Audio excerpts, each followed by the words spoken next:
چی میشه کریستوفر نولان توی همون دامی میفته که توی فیلم خودش داره دربارش هشدار میده؟ چی میشه که فیلمی که تا انتها داره به سمت یک شاهکار ابرقهرمانی پیش میره با پایان بندیش همه چی رو خراب میکنه؟ و چی میشه که با یک سکانس اضافه، با یک کاراکتر فوق‌العاده این ضعف پوشیده میشه؟ توی این فیلم میخوام درباره دارک نایت و این مسائل صحبت بکنم. سلام، خیلی به سینمازیس خوش اومدید. Know your limits, Master Wayne. That man has no limits. Well, you do, sir.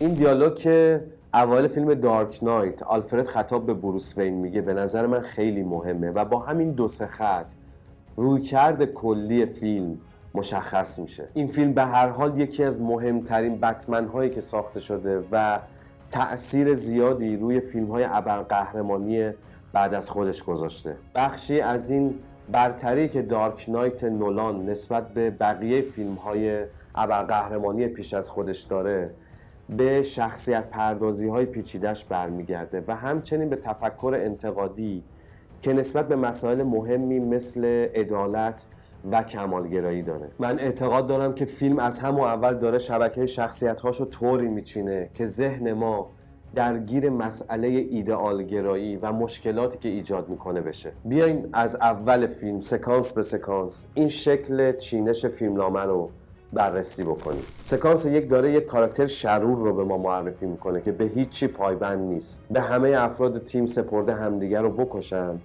تا خودش در نهایت تنها از بانک خارج بشه. یه تقابل جزئی که تو این سکانس شکل میگیره اینه که رئیس بانک میخواد قهرمان بازی در بیاره و شروع میکنه به یک سری حرفای شعاری دم دستی زدن و این کارش به شدت توسط جوکر تحقیر میشه. توی سکانس دوم میبینیم که چطور مافیاهای شهر ترس از بتمن پیدا کردن و همچنین اینکه چطور بتمن‌های فیک کار بتمن اصلی رو سخت کردن. بعد هم که اون دیالوگ مهم بین بروس وین و آلفرد رو میبینیم. توی سکانس 3 دادگاه و بعد دادستانی رو میبینیم. اینجا یکی از اطلاعات مهم به ما داده میشه و اون اینه که هاروی دنت دادستان جدید گاتهام تونسته با همکاری بتمن حسابی مافیاهای بزرگ شهر رو به دردسر بندازه و فعالیت‌های اونها رو کاملاً محدود کنه و تا پاکسازی کامل گاتهام از وجود مافیاها تنها یک قدم بیشتر راه نداره. به همین دلیل به اون لقب شوالیه سفید گاتهام رو دادن. یکم جلوتر دو تا قهرمان با همدیگه دیدار میکنن. هاروی دنت و بروس وین دو تا علاقه مشترک دارن. توی اولی با همدیگه همراهن و سر دومی با هم رقابت دارن. اولی پاکسازی کامل شهر از وجود مافیا هاست و دومی گرفتن شهر دل ریچله. هاروی دنت اصلا روحش هم خبر نداره که بروس وین رقیب عشقی اونه و برای همین توی این سکانس حسابی از بتمن و فعالیت‌هاش برای شهر تعریف میکنه و دل بروس رو میبره. اینجاست که این دیالوگ مهم رو میگه: یا به عنوان یه قهرمان میمیری یا اونقدر عمر میکنی که ببینی خودت هم یه تبهکار شدی. این دیالوگ انگار حرف جوکره که از دهان هاروی دنت بیرون میاد. اتفاقا بعد از همین سکانسه که میبینیم جوکر توی جمع مافیاها میره، پیشنهادش رو برای استخدام توسط مافیاها برای شکار بتمن به اونا میده. اینجا ازش استقبالی نمیشه تا اینکه بتمن اون حسابدار مافیاها رو دستگیر میکنه و هاروی دنت هم یک حکم کلی برای همه خلافکارهای شهر میگیره و اونا رو دادگاهی میکنه و اینجا که مافیاها توی گوشه رینگ گیر میکنن و حسابی بهشون فشار میاد تصمیم میگیرن ابتکار عمل رو بدن دست جوکر و اونو استخدامش کنن و اینجاست که ماجرا شروع میشه.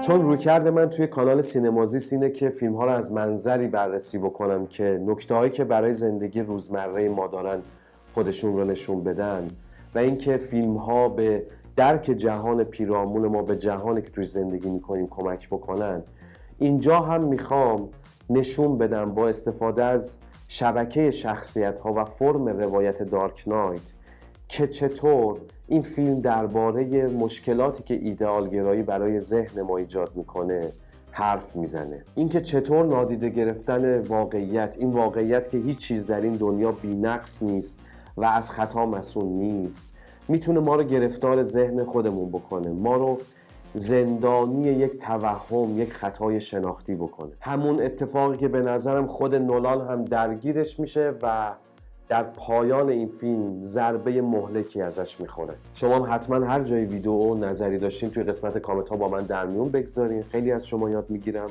خیلی به من کمک میکنه، باعث میشه روندم رو بتونم بازبینی یا اصلاح بکنم و اگر نظرتون هم مثبت باشه باعث میشه که با قوت قلب بیشتری به این رویکرد ادامه بدم. خب بریم برای ادامه بررسی سینمازیستی دارک نایت.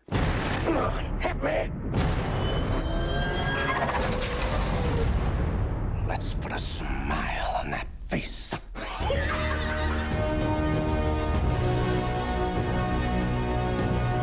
این فیلم یکی از باورپذیرترین ابرقهرمان‌ها رو برمی‌سازه. ابرقهرمانی که وجوه انسانیش بارزتر و مشخصتر از سایر ابرقهرمان‌های پیش از خودشه. انسان‌ها از طریق ذهنشون با واقعیت ارتباط برقرار میکنن و این ذهن توی خلأ کار نمیکنه. منفعت شخصی، چارچوب‌های فکری فرد توی نگاه اون به واقعیت تأثیر گذاره. انسان خودشه که از چیزها ارزش میسازه، اونها رو تبدیل به هدف میکنه تا انرژی کافی برای ادامه زندگیش داشته باشه. اما خطر از اونجا میاد که یادش بره این اهداف و ارزش‌هایی که ساخته باید با واقعیت زندگیش تناسب داشته باشد، باید در خدمت زندگیش باشد. یعنی اون ارزش که قرار بوده وسیله‌ای باشه برای معنا دادن به زندگی، خود زندگی رو ممکنه نادیده بگیره و به این واسطه زندگی فدای اون ارزش بشه.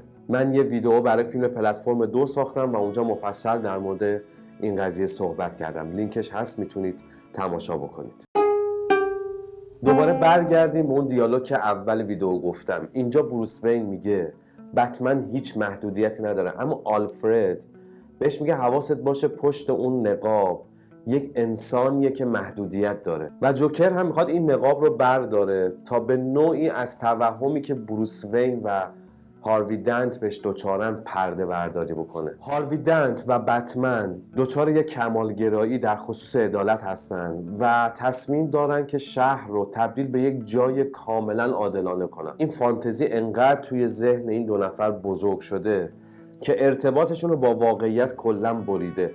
یادشون رفته بررسی کنن آیا زمانه‌ای، جامعه‌ای، جغرافیایی بوده که توی اون تا حالا عدالت کاملا مستقر شده باشه. کجاست اون زمانه یا اون جامعه‌ای که توی اون آزادی کاملا به اجرا در اومده باشه و همه بر اساس انتخاب‌های خودشون زندگی کنن و خودشون رو توی زندگیشون بیابن. حتی بتمن برای اینکه بتونه توی انتها جوکر رو گیر بندازه یک شنود روی تلفن همه بارگذاری میکنه که ناقض حقوق افراد و حریم خصوصیشونه، چیزی که آقای فاکس رو حسابی به هم میریزه. میگه این عمل غیر اخلاقی، اما بتمن میگه که بعد از اینکه این عملیات تموم شد این رو نابود کن خودت. اما مسئله سر اینه که اگر بتمن زودتر این مسئله رو تشخیص میداد، زودتر از این کمالگراییش دست میکشید، اصلا کار به اینجا نمیرسید. توی این صحنه بتمن همچنان اصرار داره طبق سنت خودش که توش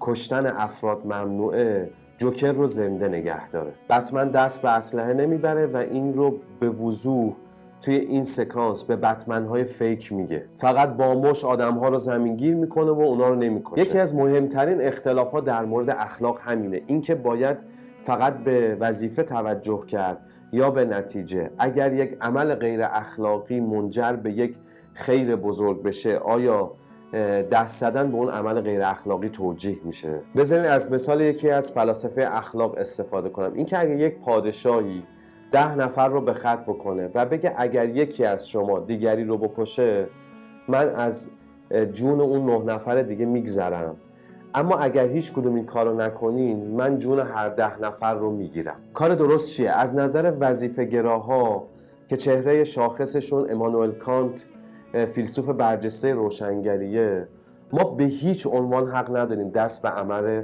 غیر اخلاقی بزنیم. اگر اون پادشاه جون هر 10 نفر رو هم گرفت، گناهش پای خودش. اما نتیجه گراها، کسایی مثل ماکیاولی یا مندویل اعتقاد دارن باید با شر کوچیک اگر لازم شد جلوی شر بزرگتر رو گرفت. این کار عقلانیه و غیر اخلاقی به حساب نمیاد. See, to them, you're just a freak.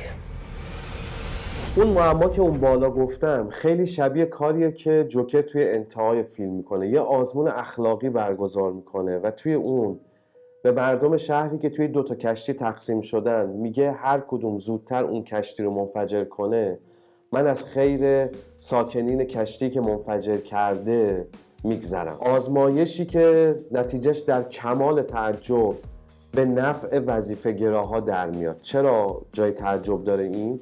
به خاطر اینکه فیلم از ابتدا اون طرف قضیه ایستاده. برای توضیح دادن این قضیه باید بریم سراغ جوکر، یکی از شاخصترین بتمن‌های سینمای جهان، کسی که تونسته کاملا بتمن رو مستحصل کنه. چطوری؟ این رو میگم. Here's my card. جوکر ماهیت شر این جهان رو شناخته و انگار میخواد این ذات شر رو به همه نشون بده. میخواد بگه اگه این تمدن تونسته اون موجودات وحشی درون ما رو به بند بکشه، اما یادت نره اون وحشی ها همچنان در درون ما هستن و از بین نرفتن و منتظرن یه فرصتی پیش بیاد تا خودشون رو از درون ما، از زندان درون ما نجات بدن و خودی نشون بدن و این فرصت با تحت فشار قرار گرفتن آدما فراهم میشه. همونطور که مافیا تحت فشار قرار میگیرن و ابتکار عمل رو میدن به یک نیروی غیر قابل کنترلی مثل جوکر. همونطور که بروس وقتی تحت فشار قرار میگیره به جای اینکه دادستان که نماینده عدالت رو نجات بده، میره سراغ دختری که دوست میداره و همین انتخابه که اون رو از سایر ابرقهرمان‌ها باورپذیرتر و انسانی‌تر میکنه. مگه از ابتدای فیلم چندین بار ندیدیم که مردم وقتی تحت فشار قرار میگیرن توسط تهدیدهای جوکر از بتمن میخوان، از قهرمانشون میخوان که خودش رو زودتر معرفی کنه و دست از پیگیری عدالت برداره؟ جوکر یه شروره، اما شروری که با همه افراد بدتینتی که توی سینما دیدیم فرق داره. دنبال پول نیست، دنبال مقام نیست، دنبال شهرت نیست، دنبال ساختن باند و رهبری نیست. انگار یه فیلسوف وارسته عملگراست که میخواد توی واقعیت نشون بده چقدر پایه‌های آموزهای اخلاقی سسته، چقدر تمدنی که به اون میبالیم در مهار نیروهای وحشی درون ما ناکارآمده. این قضیه باعث میشه جوکر هیچ نقطه ضعفی نداشته باشه، از هیچ نقطه‌ای نمیشه بهش آسیب زد، چون اون به هیچ چیز پایبند نیست جز به آشوب و هر عملی که تو برای از بین بردن آشوب به کار میبندی به نوعی آشوب جای دیگه ای رو زیاد میکنه. همونطور که وقتی هاروی دنت و بتمن تلاش میکنن و فشار زیادی به مافیا میارن، آشوب از جای دیگه در قامت جوکر، در قامت یک چیز ترسناکتر خودش رو نشون میده. انگار جوکر در قامت یک نیوتن تو حوزه جامعه شناسی به این قانون معتقده که میزان آشوب تو این دنیا ثابته و فقط از حالتی با حالت دیگه تغییر میکنه. همین قضیه باعث میشه ما پایان اون آزمون 2 کشتی رو باور نکنیم، چون جوکر از اول تا اونجا هرچی در مورد ذات شر بشر و مردم گاتام پیش بینی کرده درست عذاب در میاد. مردم حاضر نمیشن هیچ کدوم اون کسی باشه که اون دکمه رو فشار میده. چطور باید این رو باور کنیم وقتی توی سکانس‌های قبلی دیدیم وقتی جوکر از مردم میخواد اون کسی که میخواد هویت بتمن رو فاش کنه بزنن که به استودیو نرسه، 2 نفر بلافاصله این کار رو انجام میدن. چطور مردم همه یک صدا میخوان که بتمن قهرمان شهرشون هویت خودش رو فاش کنه؟ چطور یک مجرم شناخته شده که بین زندانیا از همه ترسناکتره اون ریموت بمب رو میگیره و از پنجره پرت میکنه بیرون؟ چطور باید این رو باور کنیم؟ این طبعهای بلند، این جانهای گرامی تا الان کجا بودن؟ برای همینه که میگم جای تعجب داره که این آزمون طبق نظر جوکر پیش نمیره و جوکر با تعجب میره که خودش کار رو تموم بکنه و دقیقا همون لحظه اون ریموت کار نمیکنه و بتمن میتونه اون رو دستگیر بکنه. البته ظاهرا فیلم برای این قضیه زمینه چینی کرده. توی سکانسی که میخواد بیمارستان رو منفجر میکنه 2-3 بار بعد اون ریموت رو بزنه تا بمب منفجر بشه، اما باورپذیر نیست، بیشتر به یک شوخی میمونه این قضیه.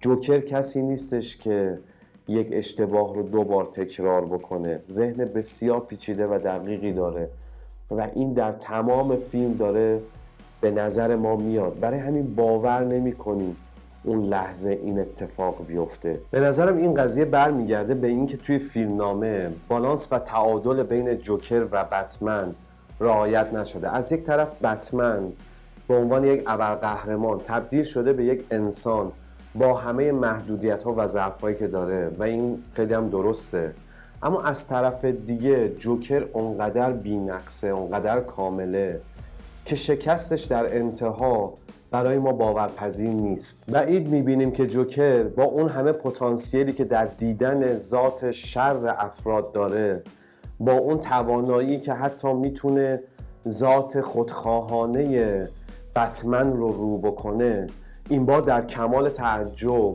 ببینه که توی 2 تا کشتی فضا خیلی هم آرومه، خبری از آشوب نیست، همه نشستن و منتظرن که ببینن عاقبت قضیه چی میشه. همه یهو بی مقدمه تبدیل میشن به آدم‌های وظیفه‌گرا و اخلاقی و حتی توی اون کشتی که مجرما قرار دارن همه میگن عمرن ما دستمون دکمه بزنیم و این تو مرام ما نیست. وا عجبا. Bruce, this is Harvey Dent. Rachel's told me everything about you.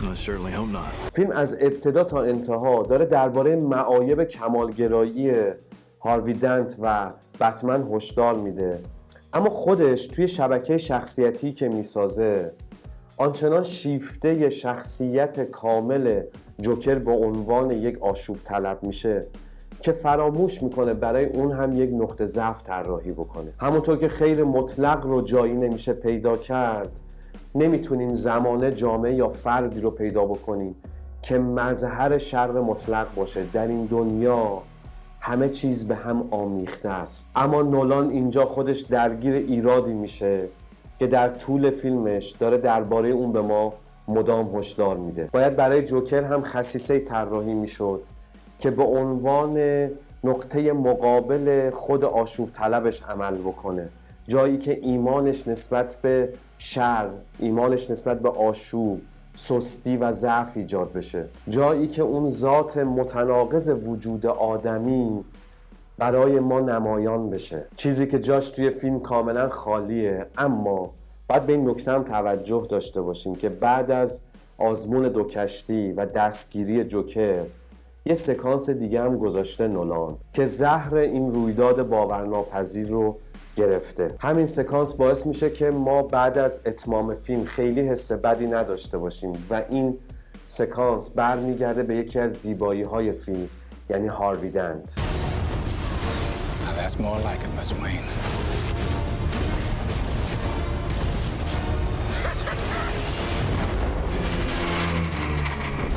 هاروی دنت پیروزی مهم جوکره.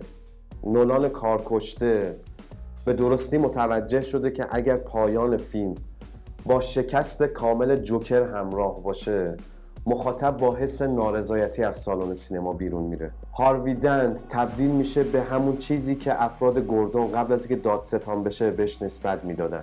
تبدیل میشه به یک آدم 2 چهره که دیو درونش با انگیزه انتقام بیرون میزنه و اون شوالیه سفید شهر تبدیل به شوالیه سیاه میشه، کسی که بتمن برای نجات جان بچه گوردون مجبور میشه اون رو بکشه. یعنی اینجا برای اولین بار توی فیلم روی اون اصل ایدئال خودش پا میگذاره و یک نفر رو میکشه برای نجات جان یک بچه. دادستان شهر رو به پایین پرت میکنه. اما کاری که بتمن در انتهای فیلم میکنه و نقشه جوکر رو خراب میکنه اینه که چهره هاروی دنت رو سفید میکنه. اون با قربانی کردن خودش، با کنار زدن خودش به عنوان یک آدم فراتر از قانون، ترجیح میده که نقشه جوکر شکست بخوره و همچنان هاروی دنت به عنوان نماینده عدالت توی شهر تصویرش زنده بمونه. همون چیزی که هاروی توی این صحنه میگه، از یه نیروی فراتر از قانون کناره‌گیری میکنه تا اوضاع به نفع قانون تغییر کنه. با این سکانس اون پایان اشتباه تا حدی جبران میشه و فیلم نجات پیدا میکنه. میدونم خیلی ها روی نولان یه غیرت خاصی دارن و اعتقاد دارن نولان اشتباه نمیکنه، کسی که پروژه‌ای به این بزرگی رو انجام داده، کسی که چون این اسم و رسمی به هم زده نمیتونه اشتباهی به این واضحی کرده باشه. اما به نظرم این هم یک جور کمالگراییه که نولان خودش داره نسبت بهش هشدار میده. ازتون خواهش میکنم که نظراتتون رو توی قسمت کامنت ها با من در میون بگذارین تا در مورد این مسائل توی اونجا گفتگو شکل بگیره. تا ویدیوهای بعد، خداحافظ.